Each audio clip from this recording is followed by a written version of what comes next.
இப்போ நம்ம பார்க்க போகிற topic 12th physics example sum பார்க்க போகிறோம். Important 3 marks sum. எக்ஸாம்பிள் 6.21.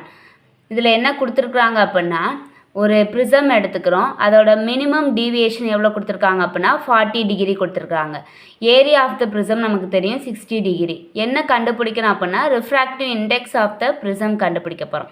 அதுக்கு formula n sin of a plus d divided by 2 divided by sin a by 2.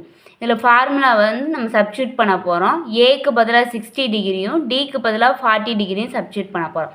அப்போ sin 60 degree plus 40 degree divide by 2 divide by sin 60 degree divide by 2. இங்கே 60 degree plus 40 degree எவ்வளோ அப்படின்னா நமக்கு 100 divide by 2ன்னு வந்தோம்னா 50 degree கிடைக்கும். அப்போ sin 60 degree divide by 2 இதில் அடி கொடுத்தோம் அப்படின்னா sin 30 டிகிரி கிடைக்கும். sin 50 டிகிரிக்கு வேல்யூ என்னது 0.77 டிவைட் பை sin 30 டிகிரிக்கு வேல்யூ 0.5. ரெண்டையும் நம்ம அடி கொடுத்தோம் அப்படின்னா 1.54 கிடைக்கும். So we can write refractive index n equal to 1.54. Thank you.